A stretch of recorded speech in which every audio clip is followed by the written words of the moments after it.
In today's video, we're going to be talking about a very special state. It comes in as ranked second in terms of size, so it's definitely one of the smallest states in the US, but it can pack a punch. It's full of life. It's full of so much to do and to see and to study that we need to make a whole video about it, and that is the state of Delaware. Delaware sits on the northeast coast. It is surrounded by larger states such as Pennsylvania, New York, and New Jersey, or Washington, D.C. Nearby. So that means that location is pretty much everything around Delaware. You can't miss the larger cities of New York City, Boston, Philadelphia, Washington, D.C., all on the same coast. But that isn't just what makes Delaware special. It's also what we consider a tax haven. There are no taxes on purchased goods in this state. So that's why a lot of people actually flock from neighboring states into this one to purchase goods such as electronics, Apple, computers, phones, doesn't matter, technology.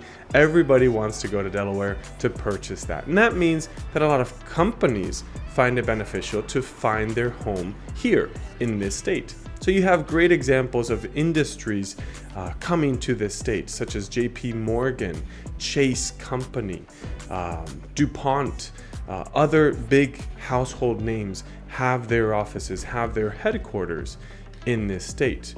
But does that kind of sum up everything that Delaware has to offer? Far from it. If you look at the educational sector, it's very renowned. It has one of the oldest schools in the United States, one of the oldest exchange programs, starting and dated back to 1923 with the University of Delaware.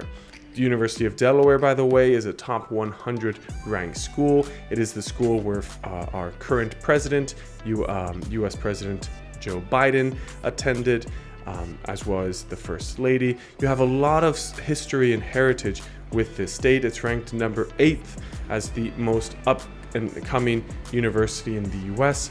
Strong student population, great campus as well.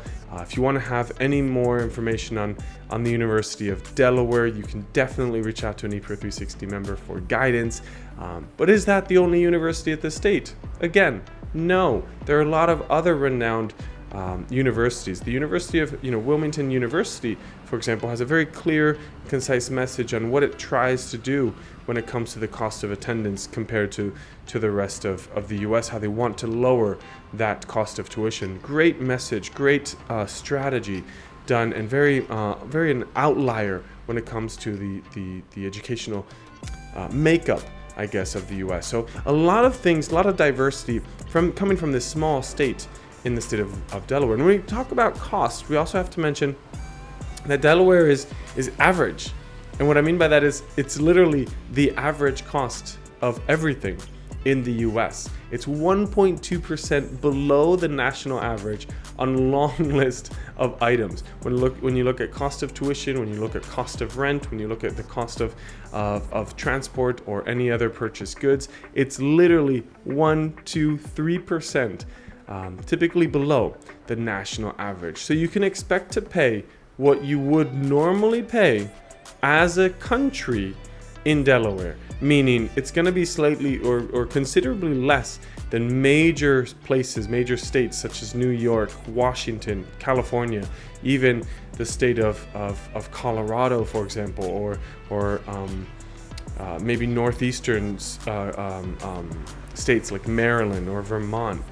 But you're going to be paying a little bit more than perhaps lower cost of life states such as Alabama or Georgia or Wyoming or North and South Dakota.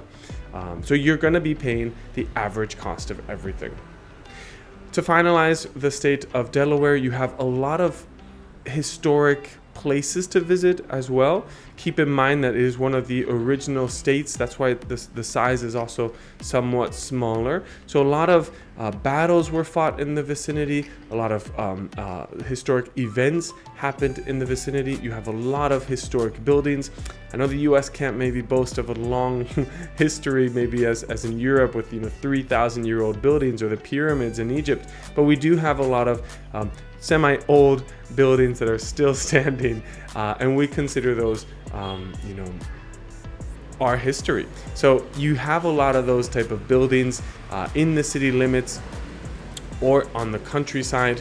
And to finalize with that point, the countryside, Delaware is unique because it does have the coast on the eastern side, but then it also has the river Delaware that goes through it. It has a lot of bio and environmental diversity to consider and to look at.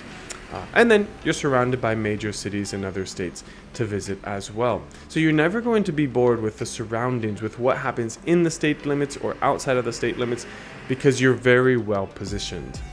The only drawback that I can find with the state of Delaware as an international student is that you will have to rely on international airports, such as the International Airport of Philadelphia, which is 45, maybe an hour away from any given place in Delaware for your international travels. But if that's the sacrifice to be made, then so be it. If you want to learn more about this state, or any other state for that matter, and why you should study in the US, then please reach out for a free consultation at epro360.com or clicking the link below. Thank you very much for watching, and I hope you've enjoyed this video.